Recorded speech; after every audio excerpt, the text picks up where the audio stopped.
नमस्कार। राज्यर किछि गुरुत्वपूर्ण खबर को नहीं रेडियो ओडिशा को स्वागत करुछि मु स्वागतिका। संपूर्ण खबर सुनिबा पूर्वरु आसंतु प्रथमे सुनि नेबा आजिर मुख्य खबर। आज विरोधी भारत बंद डाकरा सामिल हेलेनी बीजेडी एवं जेडीयू। बंद प्रभाव रे राज्य रे जीवन यात्रा प्रभावित। बंद को माओवादी समर्थन। जेईरे आज पुणी जणे शिशुर मृत्यु। मृतकों संख्या 121 को वृद्धि। भारत इंग्लैंड तृतीय टेस्ट मैच। इंग्लैंड 283 रन जवाब रे भारतर बैटिंग जारी। सारा राज्य रे शीतर लहरी थरुची कंधमाल। एथर संपूर्ण खबर। केंद्र सरकारଙ୍କ विमुद्रायन निष्पत्ति को विरोध करी आज विरोधी दलगुड़िक पक्षरु जन आक्रोश दिवस पालन करा जाउछि। एही आंदोलन रे कांग्रेस समेत वाम दल सामिल होइछन्ति। जेउ सबु राज्य रे विरोधी दलगुड़िक क्षमतार अछन्ति किंबा बलिष्ठ प्रभाव रहिछि सेठारे एहाको जोरदार कराजिबो बोली कांग्रेस पक्षरु कुहा जाइतिला।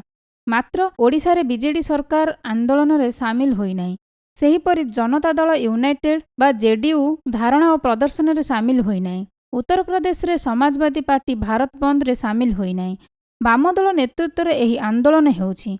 दिल्ली रे केंद्र सरकार को आम आदमी पार्टी विरोध करुथिले सुद्धा साधारण जनजीवन बाधाप्राप्त हेबो नाही बोली दिल्ली मुख्यमंत्री केजरीवाल कहिसंती। दल पक्षरु केवल जिला मुख्य कार्यालय सम्मुख रे विरोध प्रदर्शन कराजियो बोली से सूचना देइछंती। प्रधानमंत्री नरेंद्र मोदी 500 एवं 1000 टंकिया नोट बंद घोषणा विरोध रे आज राज्य सारा कांग्रेस पक्षरु विरोध जन आक्रोश दिवस पालन होईछि।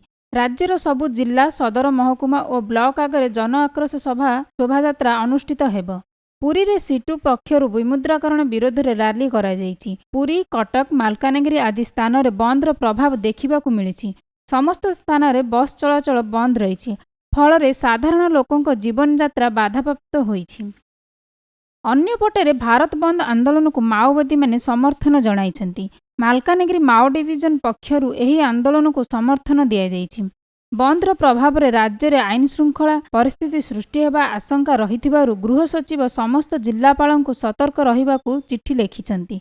ए नै राज्य सरकार राज्यर समस्त सरकारी और बेसरकारी शिक्षानुष्ठान गुड़िकु छुट्टी घोषणा करिछन्ति।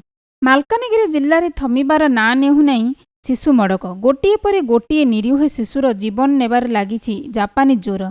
मारात्मक जापानीज एनसेफालाइटिस रे आज पुणी एक शिशुर जीवन नेछि। मृत शिशु जनक हेले कोरकोंडा ब्लॉक पालाकोंडा ग्रामर जुली माडकामी। पूर्वरु पालाकोंडार 6 जन शिशु एही ज्वर प्राण हराइथिबा सूचना रहिछि। वर्तमान सुद्धा एही ज्वर प्रभाव रे मृत्यु संख्या 121 रे पहुंचिछि। सरकारक पदक्षेप और अनेक व्यवस्था सत्ते शिशु मृत्यु को रोका जाई पारु नाही।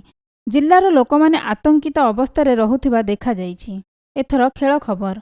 इंग्लैंड और भारतर मोहाली टेस्ट रे प्रथम पाली रे इंग्लैंड 283 रन करी ऑल आउट होई जाइथिबा बेले द्वितीय दिनर खेल सुद्धा भारत 6 विकेट हराई 271 रन करिछि।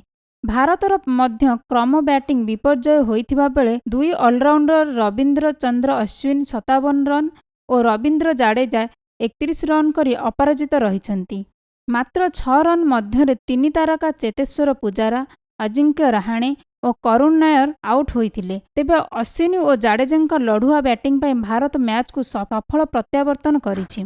5टी मैच विशिष्ट एही टेस्ट सीरीज रे भारत 1-0 रे आगुआ रहिछि। राजकोट रे खेला जाइथिबा प्रथम मैच ड्र रहिथिला। तेबे विशाखापट्टनम रे खेला जाइथिबा द्वितीय मैच रे भारत विजयी होइथिला। राज्य रे शीतर लहरी जारी रहिथिबा बेले कंधमाल रे शीतर मात्रा अधिक रहिछि।